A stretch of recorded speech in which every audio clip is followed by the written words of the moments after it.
प्राकृतिक संसाधनों पर पहला हक अल्पसंख्यकों का है, यही कहा था ना मनमोहन सिंह जी ने, हमारे देश के प्रधानमंत्री ने। लेकिन अल्पसंख्यक है कौन, आपने ये नहीं बताया। हिंदू को हिंदू के साथ ये कहलवाने पे मजबूर कर दिया कि जो जय श्री राम है वो हिंदू और जो जय श्री राम है वो हिंदू नहीं बोल सकता। आप किसे कह रहे थे अल्पसंख्यक? जिन्हें इजाफा देते थे या इफ्तार पार्टी देते थे उन्हें मानते अल्पसंख्यक? समान शिक्षा का अधिकार दे देते सर, ये दायरा वही खत्म हो जाता। समान शिक्षा का अधिकार क्यों नहीं दिया आपने? फिर हिंदुओं को अल्पसंख्यक मानते हैं कि नहीं? देखिए, हिंदू अल्पसंख्यक है या नहीं है, ये बात जहां उसकी जरूरत है वहां वो भी हो सकता है। नहीं नहीं नहीं नहीं, आप मुझे घुमा रहे हैं। मैं आपको बताता हूं, सीधी सीधी बात करते हैं ना चंद्रमोहन शर्मा जी। ये जो ईद पर 5 करोड़ अल्पसंख्यक छात्र छात्राओं के लिए विजाफे का ऐलान करते हैं, उसका आप लोग स्वागत करते हैं। विजाफा मिल गया, 5 करोड़ का विजाफा मिल गया छात्र छात्राओं को, उसका ऐलान हुआ तो शर्मा जी ने कहा इसका स्वागत करो। 8 राज्यों में अल्पसंख्यक हिंदू है, वहां पर कोई विजाफे का ऐलान नहीं होता। शर्मा जी वो पीड़ा नहीं सताती आप लोगों को? मैं यही कह रहा हूं कि आखिरकार ये भेदभाव क्यों, मैं ये पूछ रहा हूं। देखिए, भेदभाव क्यों, इसका जवाब कांग्रेस कहां से देगी? कांग्रेस नहीं देगी इसका जवाब। 2006 में मनमोहन सरकार में पहली बार मॉनिटरी कमीशन बनाया गया, अल्पसंख्यक कमीशन। 2006 से पहले अल्पसंख्यक कल्याण मंत्रालय था ही नहीं, यह आपने बनाया। आप कह रहे मुझसे मत पूछो। जब आपने अल्पसंख्यक कल्याण मंत्रालय बनाया, उससे पहले अल्पसंख्यकों का विकास ही नहीं हो रहा था, है ना? या अल्पसंख्यकों का उद्धार नहीं हो रहा था? बनाया तो मैं तिलक भाई, मैं उससे डिनाई थोड़ा कर रहा हूं उस बात से। आप ही तो कह रहे हैं कांग्रेस से क्यों पूछो भाई, जिनके टाइम में फर्क आ रहा है वो इस बात का जवाब देंगे। अच्छा, 2006 में मनमोहन सरकार नहीं लेकर आई थी, प्राकृतिक संसाधनों पर पहला हक अल्पसंख्यकों का है, यही कहा था ना मनमोहन सिंह जी ने, हमारे देश के प्रधानमंत्री ने। लेकिन अल्पसंख्यक है कौन, आपने ये नहीं बताया। आप किसे कह रहे थे अल्पसंख्यक? जिन्हें इजाफा देते थे या इफ्तार पार्टी देते थे उन्हें मानते अल्पसंख्यक? ये एक इशू बनाया जा रहा है कि जिन्हें इत्तेफाक देते थे या जिनको साफा पहनाते थे उन्हें अल्पसंख्यक बनाया जा रहा है। क्यों? करोड़ों का बजट किसको देते थे आप? इफ्तार पार्टी किसको देते थे? जो हम देते थे वो देश के नागरिक को देते थे, हम किसी मजहब धर्म को नहीं मिलना चाहिए। सर, जो देश के नागरिक हैं, तो देश के नागरिक तो नवरात्र भी रखते हैं, हनुमान चालीसा भी पढ़ते हैं, कभी उनको भी दिया क्या? नहीं तो ये फर्क कहां, कौन कह रहा है? हम कहां किस फर्क को इस फर्क अच्छा, ओके, मैं आंकड़ों की जुबानी बात करता हूं। मैं अपने सहयोगी से चाहूंगा, शर्मा जी, आंकड़ों के मुताबिक लक्षद्वीप में हिंदुओं की संख्या 2% है। लक्षद्वीप में कितनी? हिंदुओं की संख्या 2% है और मुस्लिम आबादी है 97%।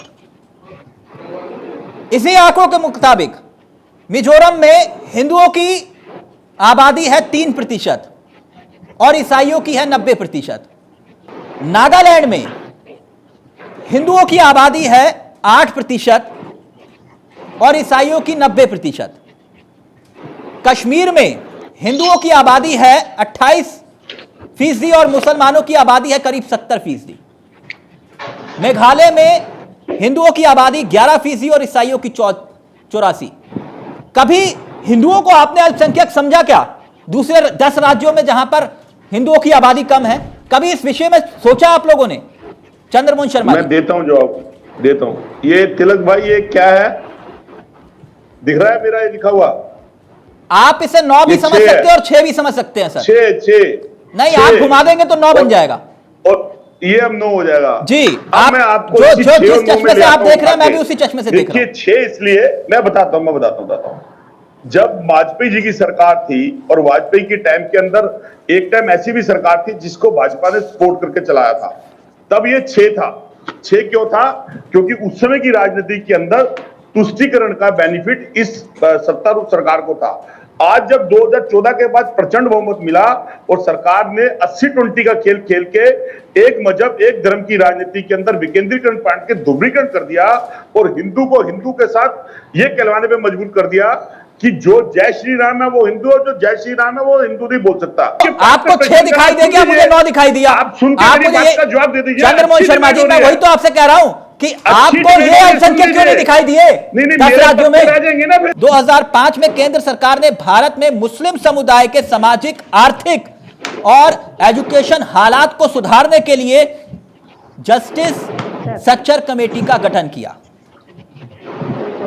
था सर। कमेटी ने कम से कम आपको 75 सुझाव दिए, 75 अलग अलग सुझाव दिए, और उसमें से कई सुझावों को आपने लागू भी किया। जैसे कि उर्दू का प्रचार, आपने उसके लिए बजट खर्च किया। उर्दू का प्रसार, उसके लिए आपने बजट खर्च किया। आपने ज्यादा संसाधन देना, उसके लिए आपने बजट खर्च किया। मदरसों के आधुनिकीकरण के लिए, अल्पसंख्यक विद्यार्थियों के लिए छात्रवृत्ति। मैं ये कह रहा हूं, जो मेरा मूलतः प्रश्न है, आप ईद पर 5 करोड़ रुपए अल्पसंख्यक कल्याण के नाम पर दे दीजिए, कोई आपत्ति नहीं। सच्चर कमेटी पर इंप्लीमेंट करिए, कोई आपत्ति नहीं। लेकिन यही वजीफा उन 8 और 10 राज्यों में क्यों नहीं जहां पर हिंदू अल्पसंख्यक हैं? मेरा प्रश्न यह है, कोई गलत प्रश्न तो नहीं है शर्मा जी? अब 6 और 9 घुमा दीजिए, अब 6 घुमा दीजिए, 9 घुमा दीजिए, आपकी मर्जी। मैं घुमा देता हूं, देता हूं आपको जवाब। देखिए, पहली क्लास से लेके 10वीं क्लास के अंदर जब बच्चा पढ़ने जाता है तो वो विद्यार्थी होता है। उसके विद्यार्थी होने पे उसके नाम में राम, रहीम, कबीर और सतवीर और आप करते हैं। अब सुनिए, आप करते हैं समान शिक्षा का अधिकार, समान शिक्षा का अधिकार दे देते ना आप। हिंदू का बच्चा, मुसलमान का बच्चा, सिख का, ईसाई का बच्चा, समान शिक्षा का अधिकार, समान शिक्षा का अधिकार दे देते सर। ये दायरा वही खत्म हो जाता।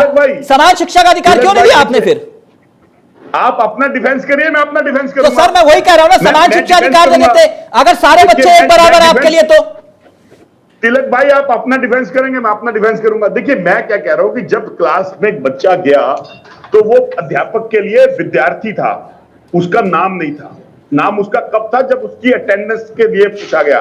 ठीक उसी तरह से जब इस मदरसों को फंडिंग दोगे तो शिशु मंदिर को भी दे देते ना सर। जब कोई शिशु मंदिर को कितनी फंडिंग दी आपने?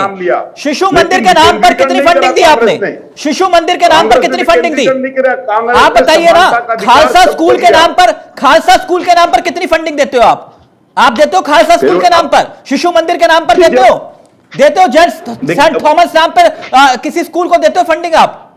तो मदरसों को फंडिंग क्यों? हमने हिंदुस्तान के नागरिक और हिंदुस्तान के संस्थानों को फंडिंग दिया। हमने किसी नाम के हिसाब से फंडिंग नहीं दिया। ठीक है, हमने टीचर होके अपनी धर्म के आधार पर एएमयू बना लोगे आप धर्म के आधार पर शिक्षण संस्थानों का बंटवारा कर दोगे आप। तो साइंस की फंडिंग दी, अगर वो संस्कृत का तो संस्कृत की दी।